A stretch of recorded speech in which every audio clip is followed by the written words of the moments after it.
출애굽기 라바 38회 모세의 얼굴에 광채가 나다. 출애굽기 사랑하는 성도 여러분, 오늘은 출애굽기 라바 38번째 말씀을 함께 묵상합니다. 본문은 이렇게 시작합니다. 모세가 시내산에서 두 돌판을 가지고 내려올 때에 그의 얼굴 피부에 광채가 나므로 이스라엘 자손이 그 가까이 오기를 두려워하였다.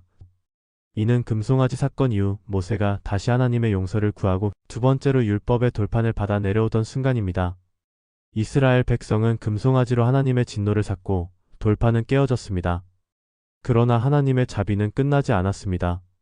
다시 언약이 회복되고 그 증거로 새로운 돌판을 들고 내려오는 모세의 얼굴에는 하나님의 영광의 빛이 머물렀습니다. 랍비 여호수아는 말했다. 모세가 산에서 내려올 때 그의 얼굴에 광채가 났으니 이는 하나님께서 친히 그에게 영광의 빛을 입히신 것이다. 랍비 메이르는 이렇게 말했다. 그의 얼굴에서 뿔처럼 카렌 광채가 뻗어나왔다. 마치 태양이 떠오를 때 빛살이 사방으로 퍼져나가는 것과 같았다. 랍비 시몬은 설명했다. 이스라엘 자손이 그 빛을 보고 두려워 도망가려 하였으나 모세가 손짓하며 두려워하지 말라 하자 그들이 가까이 왔다. 이는 하나님의 말씀의 위엄과 동시에 자비의 표징이었다. 다른 랍비들은 전하였다. 모세의 얼굴에 빛이 난 것은 그가 하나님의 손에서 토라의 돌판을 받을 때 돌에서 흘러나온 핏 한 줄기가 그의 이마에 닿았기 때문이다. 그러므로 그는 세상 누구도 가진 적 없는 영광을 얻게 되었다. 여러분, 모세의 얼굴에 난 광채는 단순한 초자연적 현상이 아닙니다. 랍비들은 이것을 하나님 말씀과 가까이 하는 자에게 임하는 영적 변화라고 해석했습니다. 첫째, 빛은 하나님 임재의 표징입니다. 모세는 산 위에서 40일 동안 하나님의 말씀을 대면하였습니다.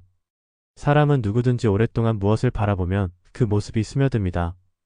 빛 가운데 거하면 얼굴이 밝아지듯 모세는 하나님의 임재를 오랫동안 체험했기에 그의 얼굴이 영광을 반사한 것입니다. 신약 고린도후서 3장 18절도 이렇게 말합니다. 우리가 다 수건을 벗은 얼굴로 거울을 보는 것 같이 주의 영광을 보매 그와 같은 형상으로 변화하여 영광에서 영광에 이르니. 즉 모세의 광채는 단지 개인의 기적이 아니라 하나님의 백성이 거룩함 안에서 변화되어 간다는 모형입니다. 둘째, 광채는 은혜와 두려움이 동시에 임하는 현상입니다. 백성들은 그 얼굴을 보고 두려워했습니다. 이는 하나님 말씀 앞에서 느끼는 경외심을 상징합니다. 하지만 동시에 모세는 손짓하며 두려워하지 말라고 했습니다. 즉 하나님은 무섭기만 한 분이 아니라 동시에 가까이 오게 하시는 분이라는 뜻입니다. 랍비들은 이 긴장을 매우 소중히 여겼습니다. 하나님은 거룩하시기에 두렵지만 자비하시기에 우리를 품으십니다. 셋째, 광채는 말씀의 열매입니다. 랍비들의 또 다른 해석에 따르면 모세의 얼굴에 난 광채는 돌판을 새길 때 흘러나온 핏 한 줄기가 그의 이마에 닿았기 때문이라고 합니다. 이는 상징적으로 하나님의 말씀을 마음에 새기는 자가 결국 빛을 얻게 된다는 것을 보여줍니다. 우리가 말씀을 단순히 지식으로만 알지 않고 마음에 새길 때 그 말씀이 우리를 변화시키고 우리의 삶을 빛나게 하는 것입니다.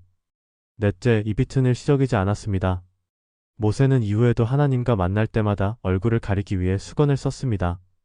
이는 하나님의 임재가 단순한 한순간의 체험이 아니라 지속적인 삶의 특징으로 자리 잡았다는 의미입니다.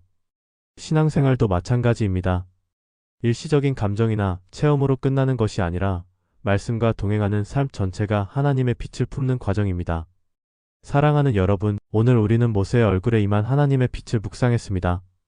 그 빛은 단순한 기적이 아니라 하나님의 말씀과 임재 가운데 거할 때 드러나는 거룩한 증거였습니다.